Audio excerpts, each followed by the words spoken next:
the exciting new Tips and Techniques video series. Whether you're a novice or experienced outdoorsman, each day will help make your days afield more enjoyable and rewarding. You'll receive valuable tips and learn proven techniques from leading experts as you accompany them into the field and share the action hunting species like the elusive white-tailed deer. Majestic mountain flora.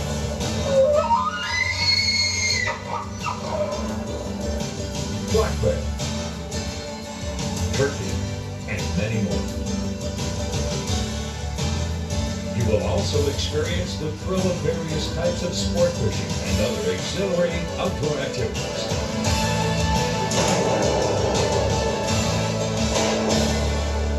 Join us now as Mike Lipinski takes you afield to learn about bow hunting basics for deer.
Boy, he is a nice 5-point.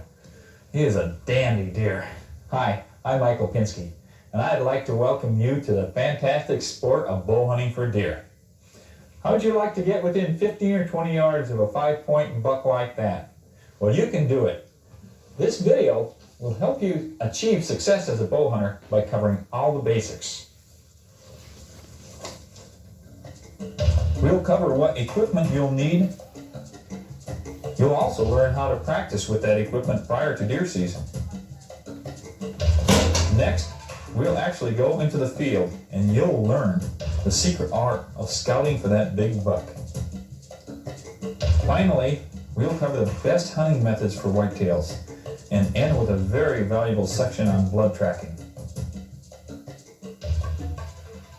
Hey, the formula for success is simple.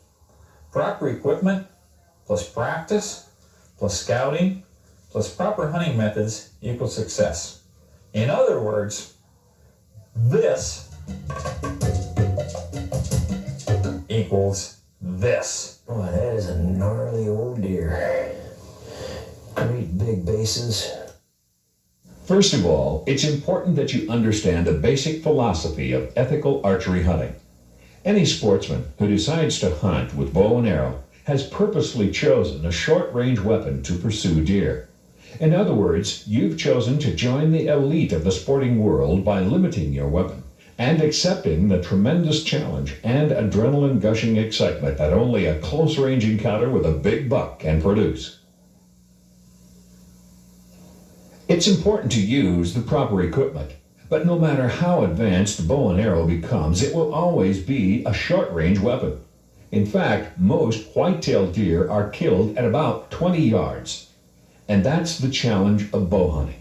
The archer uses his acquired woodsmanship and intimate knowledge of the deer to get within point-blank range of a wily whitetail. There's nothing else in the sporting world that compares to the heart-pounding excitement and sense of accomplishment you'll feel when you do everything right and that big buck is right there. But first, let's go and visit our archery pro shop.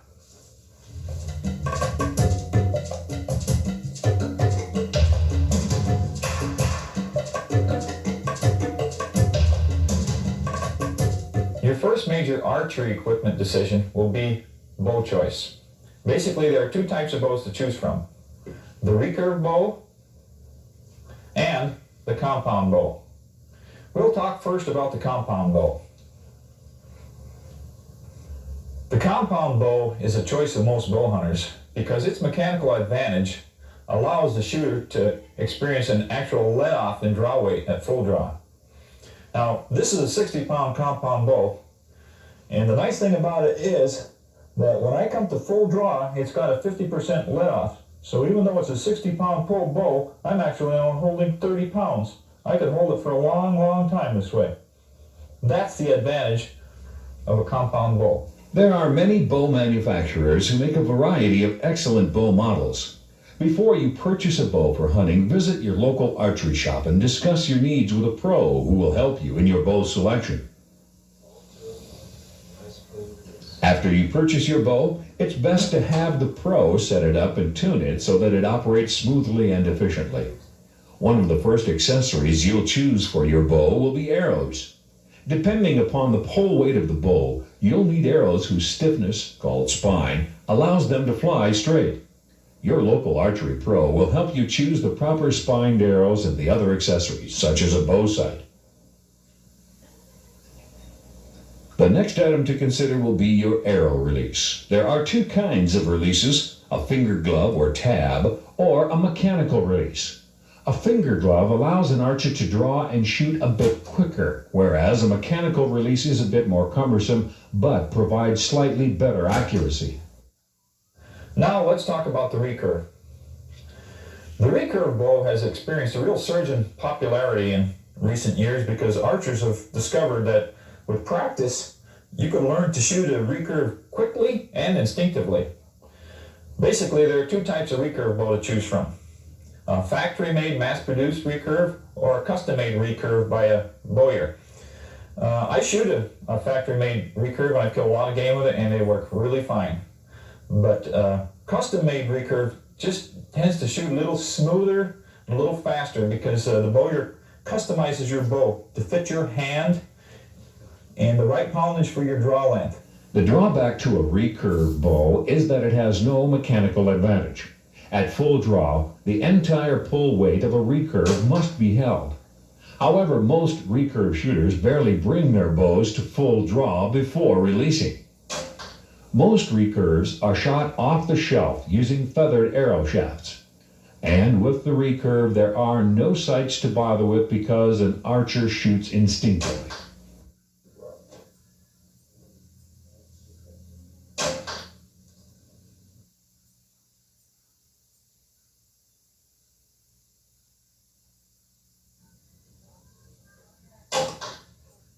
You shoot a recurve bow instinctively, much the same way you throw a baseball. When you throw a baseball, you don't actually aim it. Through practice, over and over again, a lot of practice, you know instinctively at what angle to throw that ball to get it to the player's mitt. And that's pretty much the way to use a recurve. Through practice, instinctive shooting, you can get really accurate with a recurve. It's the same with the instinctive archer. Through repetition, he instinctively knows at what angle to raise the bow to make a perfect shot at an unknown range. A recurve can be a deadly accurate hunting weapon, but remember, it does take a lot of practice. One of the most critical decisions you'll make is which broadhead to use. There are literally hundreds of different types of broadheads, and a beginning archer can easily become confused. The best penetration occurs from a broadhead that begins cutting upon impact. Most recurve users tend to use heavier arrows, and the larger cutting-edge broadheads fly well. Compound users tend to use lighter arrow shafts that fly faster, so they often opt for the lighter, pre-sharpened chisel-type point of broadhead. Generally, a 3-blade broadhead produces better flight and blood trail. Practice shooting various types of broadhead until you find one head that flies true with your bow and arrows.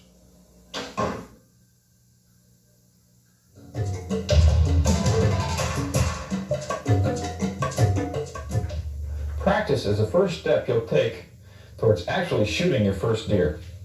But a first-time bow hunter will find shooting a bow a different experience.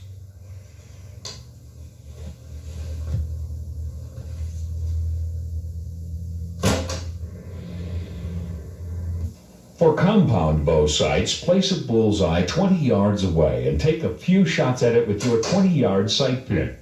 To get your arrows moving toward the bullseye, move the sight pin in the same direction your arrows are hitting. For instance, if your arrows are consistently hitting low and to the left, simply move your 20-yard sight pin down and left until your arrows form a tight group in the bullseye.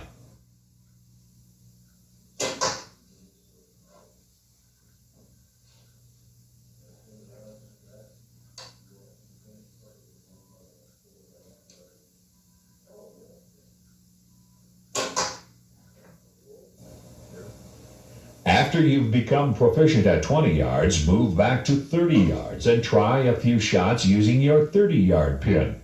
Move that sight pin to bring your shot group into the bullseye. Then continue back to 40 yards.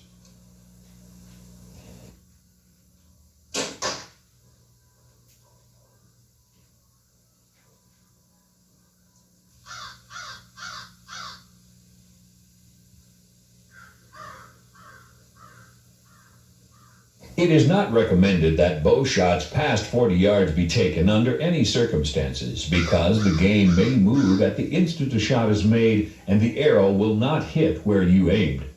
This is called jumping the string. Watch how this spike buck lunges at the sound of the bowstring. The square outlines the buck's chest and the arrow flies perfectly, but look how far the deer has moved before the arrow arrives. Shooting at a bullseye helps an archer become familiar with his new weapon, and it will help him sight in his bow, but it does little to make him a good bow hunter, because deer don't have bullseyes on their chest. The best way to practice in preparation for the upcoming deer season is to shoot at a target that resembles a deer. Practice estimating the distance and shoot at the vital area. This is a great preseason practice that can be done in your backyard.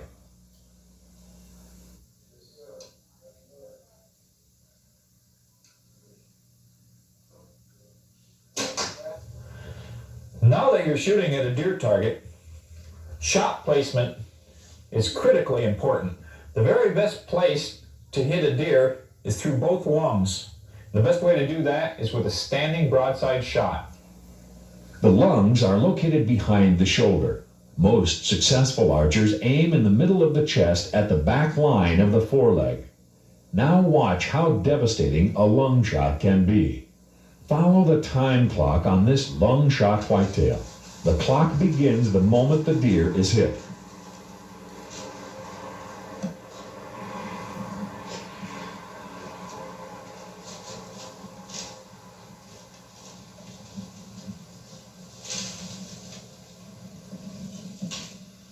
This is an excellent example of a quick and humane harvest. Preseason target practice is the key to proper shot selection. Once you've got your bow tuned, your arrows flying straight, forget about the bullseyes. Instead, do all your practicing on deer targets. Like at my local pro shop here, I come in and I can shoot at paper deer targets with cardboard behind, or we have 3D deer target over here, or styrofoam deer target here. It's practice and it's something that's got to be done, but if you can come into your local pro shop with other archers, it makes practice, instead of being chore, actually fun. During your preseason practice at your local pro shop, it's a good idea to also shoot some broadheads, because a broadhead tends to make an arrow fly a little differently than a field point. Now these styrofoam targets are really good for both field points or broadheads. Remember, don't go jumping around with broadheads too much because the arrows don't fly right. My local pro says that it's usually bow tuning that's the problem, not broadhead selection. Doesn't matter which type of broadhead you choose, the very best broadhead to use is a razor sharp one. For you archers who want to have even more lifelike preseason archery practice, I've got some great news for you. There's a new high-tech target system that uses a video screen which displays full-dimension animals walking in natural setting. You stand back in this tunnel, a little bit dark so you can see the video well, and you just wait for an animal to come along, When you get the proper shot, you take it, and with this particular system, the screen stops, and it will show you exactly where your arrow hit, and show you the vital area, and actually score your hit. You can actually have competitions. I'll tell you, this is such a lifelike system that your palms actually get sweaty. I highly recommend it. It's just like being out in the woods. You'll get the feel of the deer moving through the trees. You'll be able to pick that shot. Don't shoot at a moving deer. If there's a twig in the way, you'll be waiting, and you get that perfect shot, then you'll take it.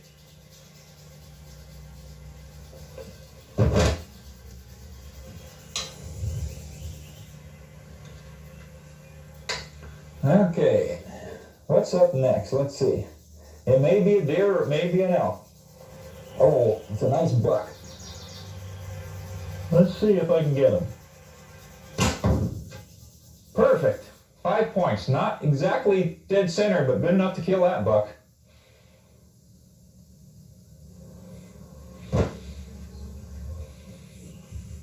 Now we've got some elk. That is a big animal. We'll probably miss.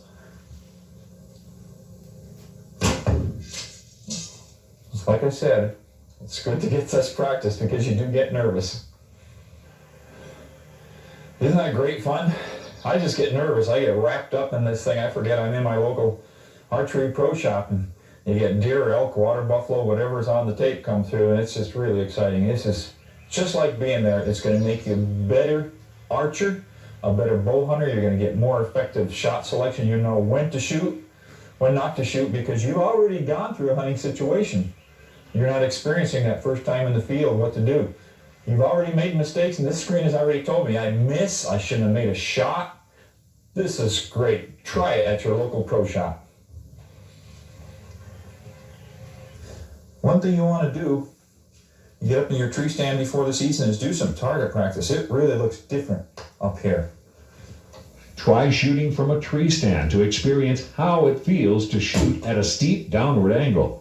And roam the woods, shooting at tufts of grass or rotten stumps with grabber points like this judo point.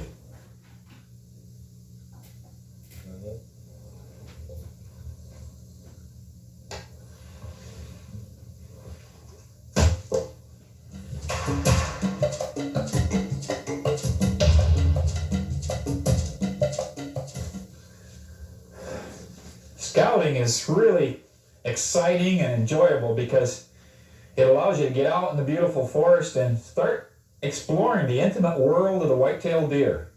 While you're out scouting, you'll make 3 critical decisions which will ultimately provide success during your hunt. You'll decide where, when, and how you'll harvest your buck. White-tailed deer function within a basic daily routine. In the morning, the deer will be in their feeding areas. As the sun rises, they will retreat back to the security of their bedding areas. Come evening, the deer will leave the bedding area and move back to their feeding area. The obvious place to intercept a deer is somewhere along the route between its feeding and the bedding area.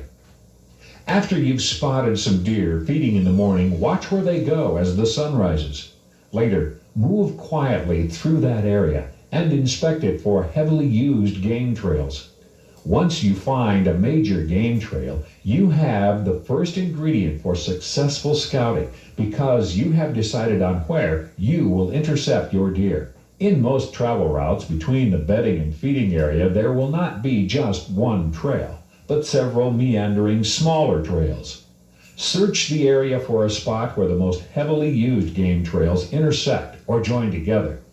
Usually a natural land barrier, such as a fence line or gully, will funnel most of the deer through one particular spot.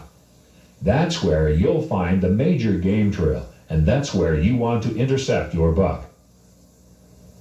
If there are trees nearby, choose a sturdy tree about 20 yards from the trail and place a tree stand about 20 feet up in that tree. If no trees are available, you may choose to use a tripod tree stand. A tree stand represents the how part of your scouting trip. Most whitetail are harvested by bow hunters using tree stands for 2 big reasons. First, and most important, by getting 20 feet above the ground, a hunter's scent usually stays well above the deer's super sensitive nose.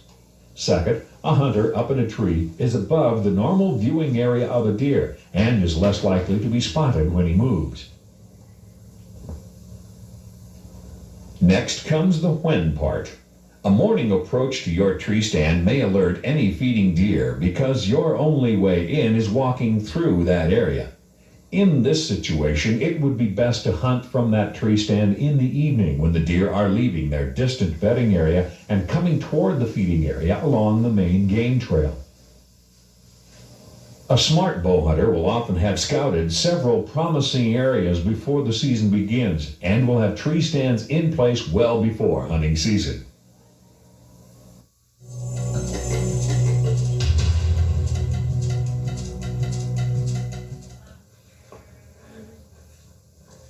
Now it's time to hunt. You've got the proper equipment, you've been practicing, and your scouting has paid off with several promising tree stands in place. On opening morning of archery season, you slip towards your tree stand with heart-pounding anticipation of the hunt. Everything you've done up to this point has dealt with getting prepared.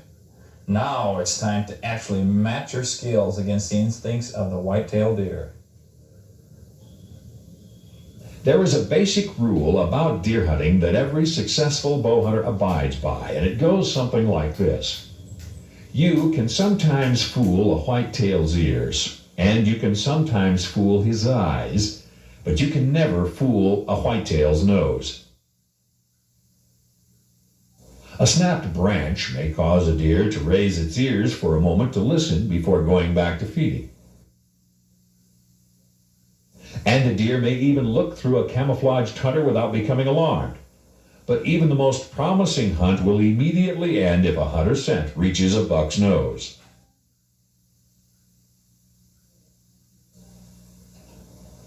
For that reason, every time you enter the woods, first take into account the wind direction. If the wind is blowing your scent toward the direction where the deer are, it's best to back out and hunt another area where the wind favors you.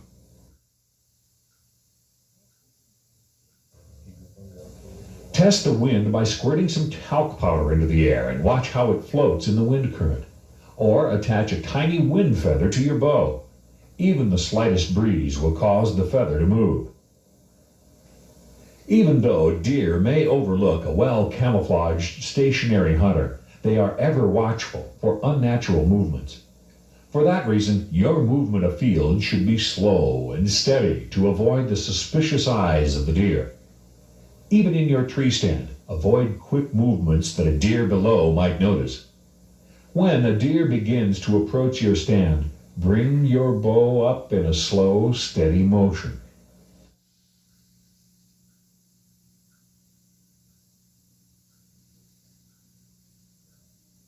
When a good shot is presented, draw slowly.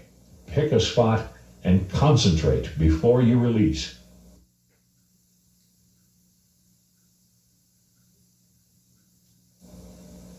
At this point, a deer may spot you and become alerted.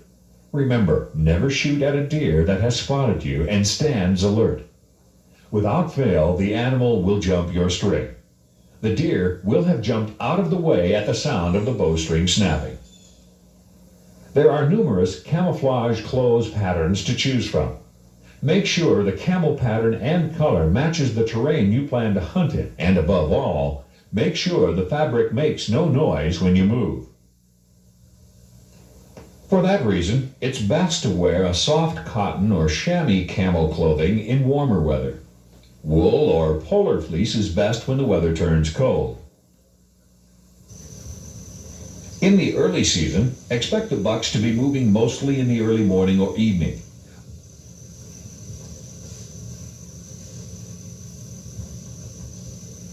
But when the rut begins, you can expect a big buck to be on the prowl at any time.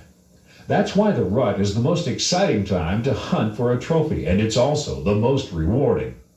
Those big bucks who'd lurked back in the safety of impenetrable thickets are now driven by the rutting lust to roam aimlessly, searching for does.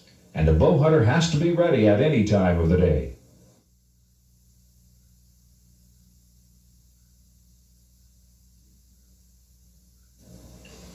During the rut, a hunter who spots a buck passing out of range can often bring him into range by emitting a soft buck grunt, or by lightly rattling antlers. Shot selection is of utmost importance for the bow. Even though you've got a 40-yard sight pin on your bow, avoid a marginal shot if a deer is unalarmed and still walking in your direction. Wait, pick a spot at 20 yards and just wait until he gets there, then you'll take a deadly shot. Deer, over to the left. Looks like a lead doe and 2 yearlings. They're gonna come right into this thicket. Now watch as 3 does move toward Mike's tree stand. Try and take that lead doe as soon as He has good shots at 40 and 30 yards, but he holds back because the deer are still coming toward his stand and are not alarmed. 25 yards away. Good, she's coming in. And when a standing broadside shot at 20 yards is presented, Trees in the way. She doesn't even see me. Good. Okay, as soon as I can get.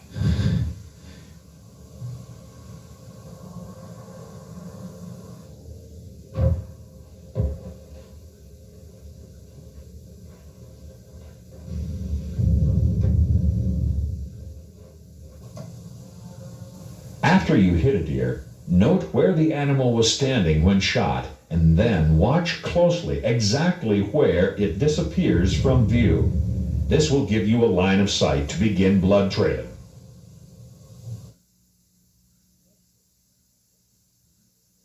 Blood trailing is a necessity with most bow-killed deer.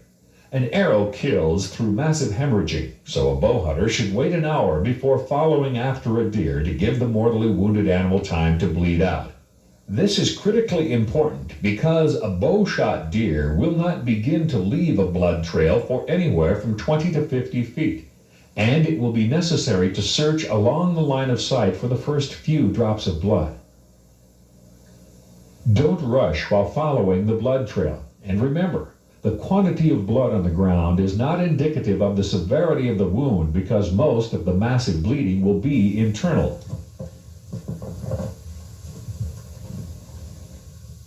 All right, good. She didn't leave much blood. I could follow the tracks for a while, follow my arrow, but there's so many other deer tracks and it's this old powdery snow. Everything looks old and new at the same time. What I ended up doing is I saw which way she was running. When the deer's hit and it's hurt, she's walking with her tail up, pretty hurt.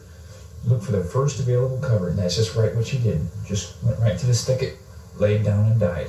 And that's something important because sometimes you don't always have optimum tracking conditions. Just look for some available cover. Say, well, if I was hurt, where would I go? Right in that thicket.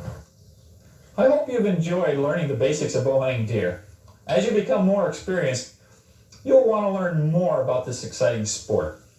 And there are videos that cover some subjects such as the rut, scouting, tree stand location, more in depth. We'll leave you now with several additional tips that'll make your chances for success even greater. Good luck and good hunting. Tip number 1. Think safety first. 95% of all bow hunting injuries are caused by falls from tree stands. Always use a safety belt when in your tree stand, and never try to carry your bow while climbing up to your stand. Instead, use a rope to raise or lower your bow. Tip number 2. Cold weather beats more bow hunters than a wily buck. In sub-freezing temperatures, it's important to use hand and foot warmers. Tip number 3. Knowing exactly where you hit your deer is critical.